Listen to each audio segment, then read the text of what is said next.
How does someone stay good at sex when you aren't actively having sex anymore? Have you used Diva cups? If so, how do you deal with the cleanup in public restrooms? How do I know if it's a soulmate situation or if I'm just a believer in magic? Girl, you and me both, what the fuck? Hello everybody, what's up? How's it going? I hope you're having a wonderful day. It's just about that time of year where I throw up a little question box on Instagram, tell you guys to submit anything and everything that's on your mind. And I will sit down and do my makeup routine, which mostly stays the same, more or less, because I am a cartoon character and I do have one go-to look. And I sit here, do what I always do, and answer some of your guys' questions on camera. I just got my hair freshly colored, so if my scalp is looking extra purple, it's because I have not washed it post getting it dyed yet. So leave me alone. Additionally, will you guys check out these nails? I am absolutely fucking obsessed. I started doing press-ons because number one, getting my nails done was starting to be a little bit too expensive for me. But number two, it also would take so long, and I'm looking to win back any amount of time I can these days. So I went on Etsy and I bought a bunch of these press-ons from Lily Nails Art. I'll link her shop in the description. So good. So cute. The first pair I wore for 3 weeks. This is my second pair that I'm wearing. Put them on a week ago. None of them have popped off. I think that largely has to do with the glue that I'm using, which is this glue from Sally Beauty. So I'm all freshly done up, okay? I've been serving, and today's video is just a continuation of that perpetual serve, if you will. All right, folks, let's get into it. I always start my makeup off by doing my eyebrows. I used to use the Kosas brow gel, but I recently switched to trying the Milk Makeup brow tint gel. I do like the Kosas brow gel. I just find that the tube dries out really quickly, and I just want something that lasts a little bit longer. So I've been trying this one. This one is very pigmented. I have to use a light hand or suddenly I end up with the darkest brows known to man. What astrological signs do you find yourself most often attracted to? I think my answer changes if we're talking like people in general versus romantic partners, simply because I could tell you what my favorite signs are, but I think in practice, that might not be truthful to who I date, who I have dated. Statistically, if you were gonna line up all the people that I have had feelings for, that I've been involved with, most of them are Tauruses or Virgos. Best person I've ever had sex with was an Aries. You wanna know the most humiliating thing that's ever happened to me? One time I tweeted that on Twitter. There was like some, I don't know, trend happening on Twitter where you were tweeting the astrological sign of the best sex you've ever had. I don't fucking know. This was like 2018, 2019, all right? Give me a break. And it was like I sent out a fucking bat signal, okay? Because the man that it was liked that tweet and he hadn't been active on his fucking Twitter in 5 years. He logged on just to like my fucking tweet. I know because I looked in his likes and he hadn't liked a single fucking tweet in years. Just me. So who the fuck told him? And how did y'all bitches know? But I do love him. He's a good person. So I'm not ashamed that he knows that I have said he is very good at sex. And I stand by what I said. But if we're talking friendships, people in general, I do often find myself drawn towards other water signs, Pisces, Cancer, Scorpio, or Aries. A lot of my favorite people happen to be Aries. Also Libras. Did I go overboard or no?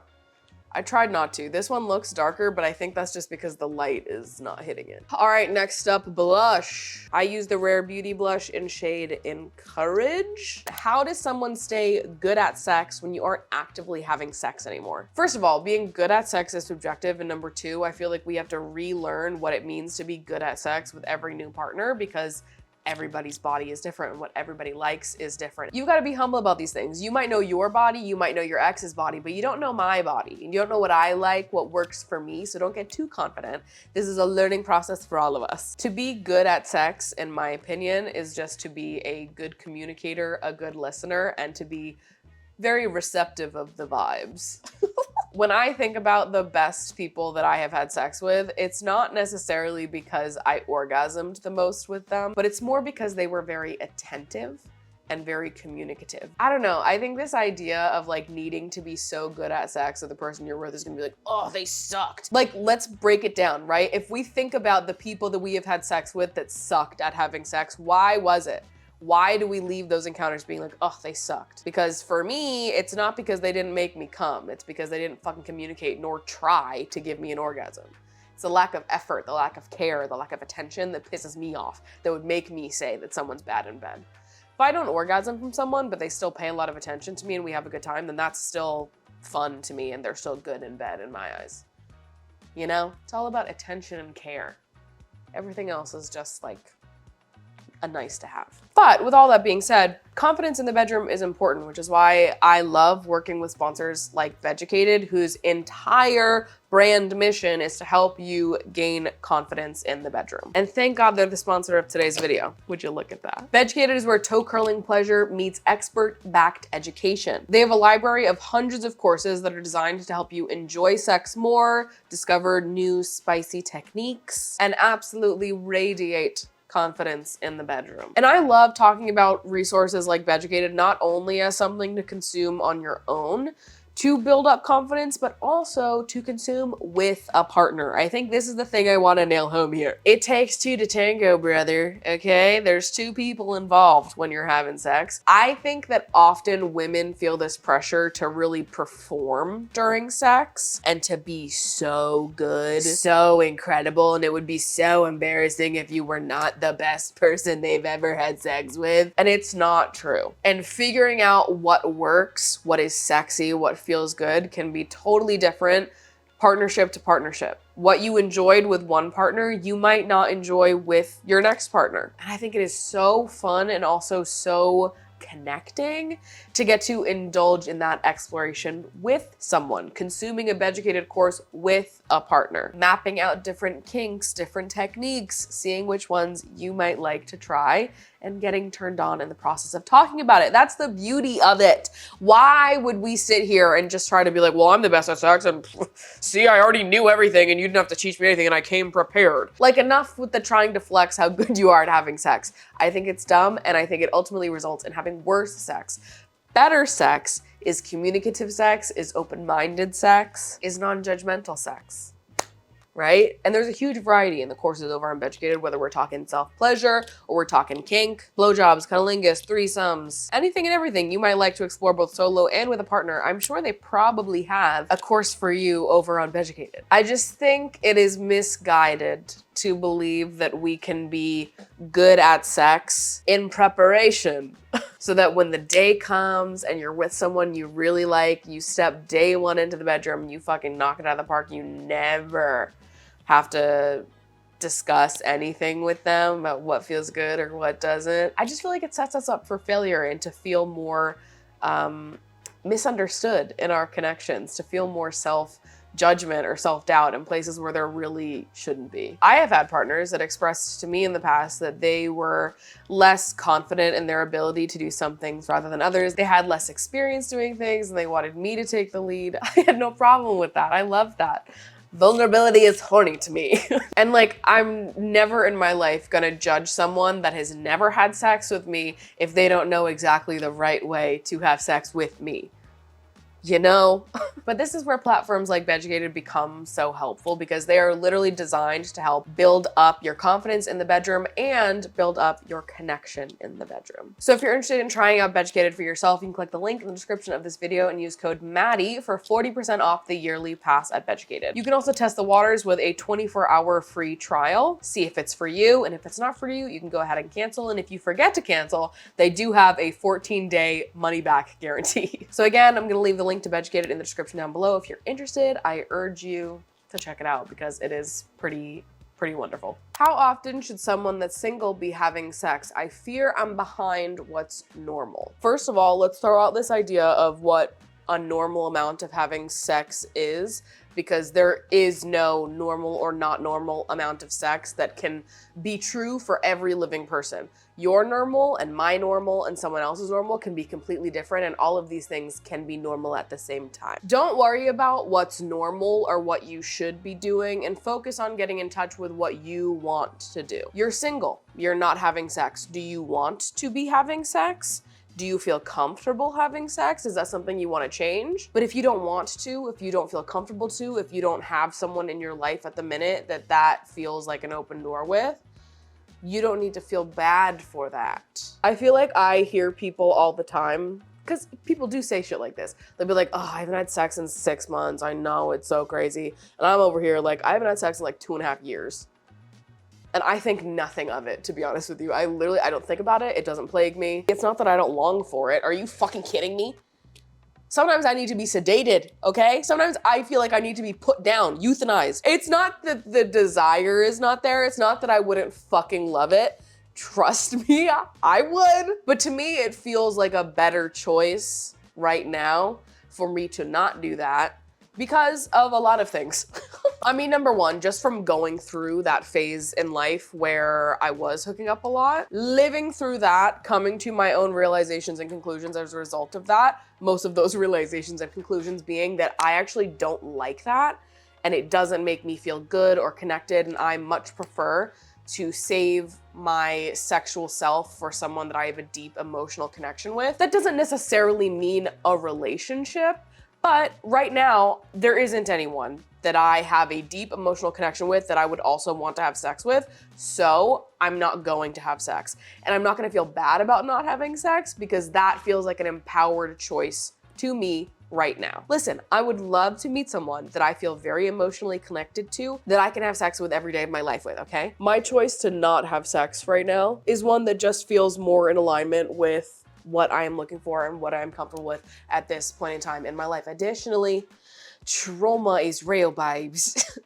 I would be lying if I acted like my trauma didn't play a major part in why I no longer feel comfortable in casual dynamics anymore. That's a major, major part of why I don't want to feel that way ever again. And to me, I think putting the emphasis on my sexuality, experiencing my sexuality as being a solo thing first, and something that I allow other people to enjoy the absolute privilege of being a part of if I feel so secure and safe with them and we have that connection, that to me has felt very healing. You can't make me less sexual. You can't make me feel less sexy. You can't take this, my pleasure, away from me. I won't let my trauma do that. And I think as part of my healing, bringing it back to being a more solo experience that only a few will get to enjoy with me has been good for me. But I say all of this just because I don't think that I should feel bad for not having had sex in the last 2.5 years, because it's been the right choice for me. And if tomorrow I woke up and felt differently, I could change my fucking mind and have sex tomorrow. But this is how I feel right now, and I don't think I should feel bad for that. And if you feel similarly, I also don't think that you should feel bad for that. But if you want to be having sex, then for sure, by all means, get out there and do the damn thing. I am in full support of that. But you shouldn't judge yourself through the lens of what you think you should be doing or what you see other people doing, because just because other people are doing it doesn't mean that that's what's right for you to be doing. Don't feel bad about choosing what is best for you. May that be the same or different than someone else. There's no right or wrong way to be a person. There's no right or wrong amount to have sex. And ultimately, I think removing any type of pressure from the idea of having sex is gonna be best for you, your future partners, and your enjoyment of pleasure. Next up, I've got the Merit Beauty Highlighting Balm, and I pair it with the Haus Labs Bio Radiant Gel Powder Highlighter in shade Rose Quartz. I loved your answer about how to be a gift giver in a recent podcast episode. Advice on acts of service next. Loving this because I could really use some acts of service right now in my life. So I'll tell you exactly what I would want. If someone was gonna make me feel so loved right now via acts of service, I'll tell you exactly what they would have to do, because this is really what I need right now. Fuck a quality time, fuck a physical touch. Today, this week, I need an acts of service ass bitch to help me and love me through this month. Fuck. If you love someone whose love language is acts of service and you're trying to think of things that you can do to make them feel loved, try to think about what it is that they have on their plate right now and what you could do to make that plate a little bit easier to clean, to make that load a little bit easier to carry. For example, I have chosen to live alone, to work alone. These are my choices. That means I'm the only one responsible for everything that happens in my life. My work life, my home life, everything. When you have roommates, when you live with other people, you split that work. If you run out of toilet paper, there's 2 people that can solve that problem. With me, there is one person that can solve every single problem. All of the regular tasks of maintaining a home, taking care of yourself and animals on top of all the work tasks I'm doing means that sometimes I get extremely overwhelmed when there's 100 things to be done around the house, 100 things to be done in my personal life, and 100 things to be done at work. What would be so incredible to me is if while I was working, while I'm filming this video, while I'm editing this video after I'm done filming, if someone just picked up a few things for me on the way home, cooked me dinner, threw in a load of laundry while I edited, so that way I got to go to bed just a little bit earlier because they took a few things off my plate just for one day, I think I might cry. I think that would touch me in the deepest part of my heart, okay? Because it sucks when you feel so overwhelmed and you're behind on work deadlines and you've got the whole house to fucking take care of. If someone can take a few of your chores, a few of your like must-do tasks off your shoulder that are easy, that anyone can do. Obviously, I have to do my work. Nobody else can fucking do. Who's gonna do this? Hey, can you please get on camera for me today? Nobody can do this for me. I have to do this. But someone could wash my dishes for me. Someone could do my laundry for me. Someone could go pick up some extra milk and eggs for me. Figure out what would be most helpful to this friend and do it without them having to ask you. I love when I have a dinner party or I have a bunch of friends over for game night and I catch one of my friends doing my dishes while I'm like socializing or talking to people. That makes me feel so good because obviously I prepared the whole thing. People come to my house, they enjoy the food, they enjoy my apartment, they leave, and I have a big mess to clean up. That's part of the gig of hosting. It touches me to my core when somebody knows that and preemptively tries to lessen the burden on me by cleaning while they're at my apartment. That is nice. Even someone just taking the trash out with them as they leave my apartment. That's nice. Little things that just let the other person know that you're thinking of them, that you see what's on their plate, that you recognize the effort that they're putting in, and that you are doing just a little tiny bit to help lessen that load. All right, next up I've got freckles. I use the Buble and Rudy Berry Freckled Pen. It is literally the best thing on planet Earth. The only freckle pen that I will ever be using. I'm curious about your celebrity crushes. So I don't know that I have celebrity crushes the way I did when I was a teenager and I was like fully like crushing hard, deep in the 1D Imagines for Zayn Malik, okay? We were in it back then. I don't know that I have any celebrity crushes like that now, but if I had to pick a celebrity that I feel the most like, woo, about, I think that person would have to be Maddie Matheson. I don't have a type. If I did, it's him.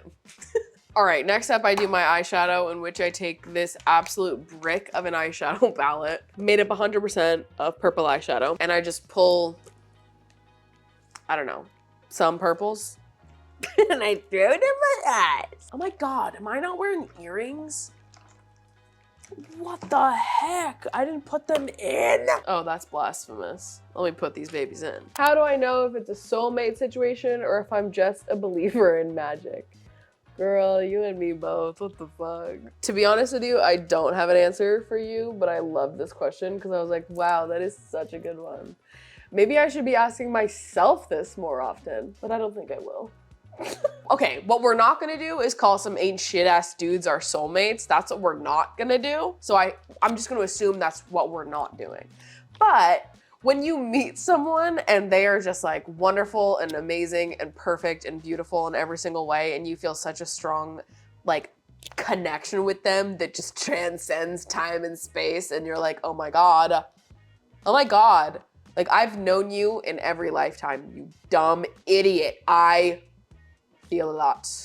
I'm feeling a lot, and I'm saying it out loud that I am feeling many things. When you meet someone that makes you feel like that, I think it's totally fine to let yourself be excited about it and let yourself be giddy and like to believe in the magic of the connection to the point of like, we were meant to know each other. Our souls were meant to cross paths for one reason or another.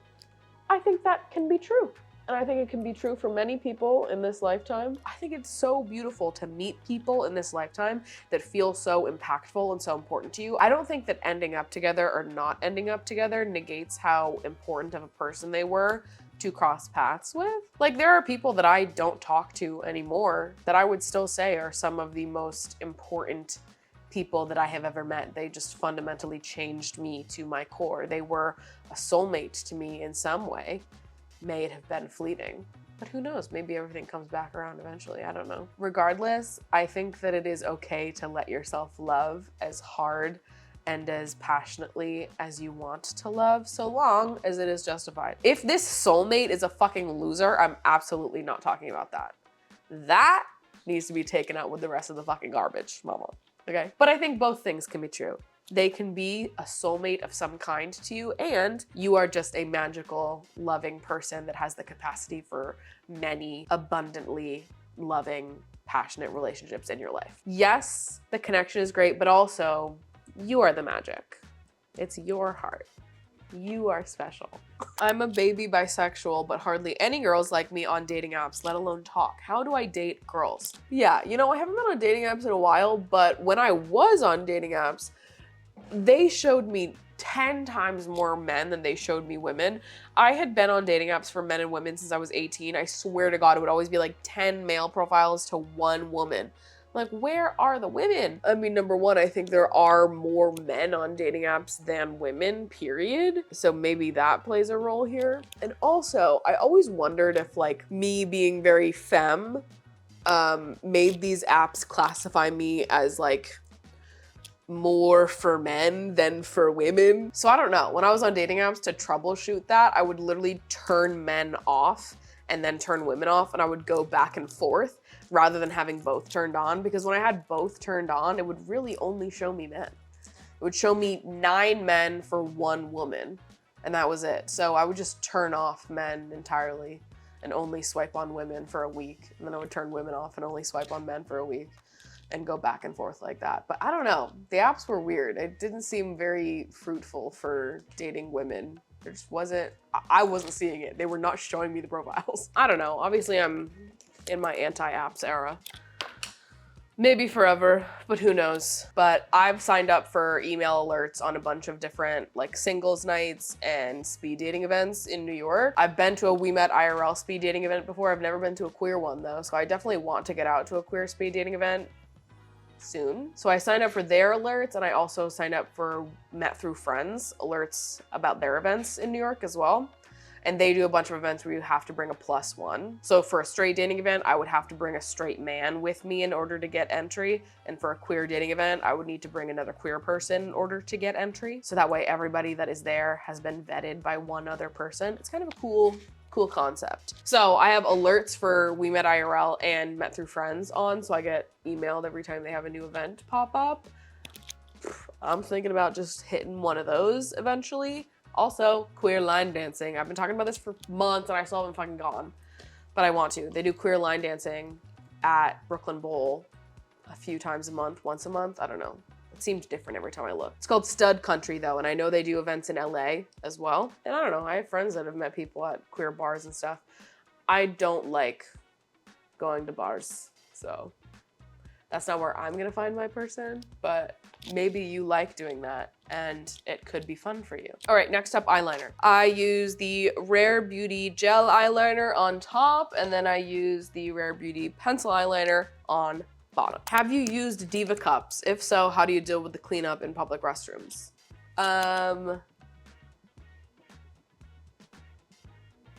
You don't. I have used menstrual cups before. I will not use them if I know that I'm gonna be having to change it in public restrooms. If I'm gonna be like at my house or at my friend's house or at a place where I know the bathroom has a private sink area as well, then it's fine. But like, there's no way to change a fucking Diva cup in a stalled restroom where you then have to take the bloody cup out to the sink to clean it off and then bring it back in, all the while you're just like free bleeding. No, it's just not gonna work, it's too complicated. But lucky for me, I work from home, I spend a lot of my time here, so when I'm using a menstrual cup, it's just like me in my bathroom, and that's cool, and I've got that situated. But it's like the sink needs to be private as well. I just don't do that. If I'm gonna be out in public restrooms, I just use a tampon. The cups are for a different time, different schedule. But that's also coming from someone with a very heavy flow. If you're someone with a lighter flow, it probably is not as big of a deal to like take it out, go wash it off in the sink, go back in the stall. But if you're someone with a heavy flow like me, that sounds like a disaster waiting to happen. All right, next up, I'm throwing on these fake eyelashes. I wear very cheap lashes that I buy off Amazon in bulk because I like cheap lashes better. I think they last longer and just, I don't know, they blend better with mascara. The ones that are like mink hair, they're so good and fluffy, they fall apart after like 2 wears. Do you see yourself dropping an all-inclusive clothing line one day? Great question, and I would love to do this someday. It is so much goddamn work though. I really, hats off to every small business that prioritizes inclusive sizing because it is fucking hard. Obviously, I have only scratched the surface of that issue in like the merch production that I've done in the past, but it's not easy, which does connect to this next question, which is, will there be new merch anytime soon? And the answer is yes. For a while it was no, but I have officially started to get the ball rolling there, so that is super exciting. But it's gonna take a minute to get everything just right. I've done 2 merch drops in the past, both of which were last year. First merch drop, we went with t-shirt blanks that were pre-existing, same with the sweatshirts. Size range was extra small to 5X for those designs. That run went fantastically. That was the first run I ever did.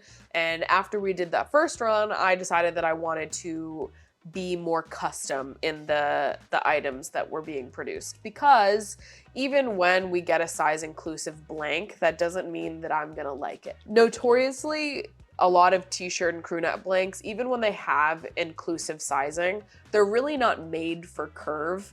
So you have measurements that are straight all the way down, and a lot of t-shirts and crew necks bunch around the hip area. I feel like I wear all of my t-shirts bunched up at my waist because they look bad if I pull them down and all of a sudden it's like tight around my hips. Yeah, they're never made for curve, ever. So when we did my second batch of merch, those pieces were custom made, meaning that I wrote the size charts for those items and we went back and forth perfecting the perfect size and feel of the t-shirt and the sweat set. It went through so many different rounds of back and forths, and in the end, we got very close to what I wanted. There's still some tweaks that I would make if I do it again. Obviously, learning every single time I'm doing this. The second batch I was much happier with as far as size and fit goes than I was the first batch. That said, I didn't make a single dollar off my second round of merch because of the cost to produce inclusive, custom-sized clothing items. So it's tough to put in a lot of work and then not be paid for the time that you put into it. And then the merch company that I was working with literally went bankrupt and dissolved unexpectedly. I woke up one day to an email that was like, hi, we're no longer a company anymore. Any response to this email won't be responded to. Nobody works here anymore. And I was like, whoa, what the fuck? So here I was being like, oh my God, we just spent months trying to make the perfect blank, trying to get these measurements and fit just right. And now the company's dissolved. And all the work I put in with them is effectively null and void. And I'm gonna have to do this all over again whenever I do it again. So anyways, found some people that are gonna help me with this. I'm working on getting some stuff in motion, but I'm not saying anything about when it's coming because I genuinely don't know how long it's gonna take us to make something that's perfect, knowing that I am very particular about what I like, and I really want the things that I put out to not only be inclusive sizing, but to actually fit well on curvier body types. So anyways, work in progress on the merch front, but it is a lot of work and has just upped my respect for the small businesses that have really prioritized size inclusivity in very unique and interesting designed items beyond just t-shirts and crew necks, because it's fucking hard and so many people look at you like you have 2 heads when you're like, okay, this is what I want and this is what I want the fit to be like, and they're like, huh? Sometimes you do just have to do things yourself. Trial and error, my friends. So anyways, that's what I'm doing. I've seen your merch requests, I've seen your DMs, I've taken them to note, I've screenshotted them, and Just know things are in the works, but it's gonna take a minute, and I just wanna make sure it is like absolutely fucking perfect for you guys. Last but certainly not least, I've got Clinique Black Honey on my lips. And boom, there it is, my everyday makeup look. She's predictable as ever, and that's why you love me. Be sure to follow me on Instagram if you haven't already so you don't miss the next time I do a video like these. Thank you guys so much for submitting. Thank you so much for watching. If you want to hear more from me, I do have a podcast, Emotionally Online, that goes live every Friday, sometimes Saturday, because I'm slow on editing. I might change the posting day of this podcast. I love you guys so much. Thank you so much for watching, and I will see you in my next video. Bye.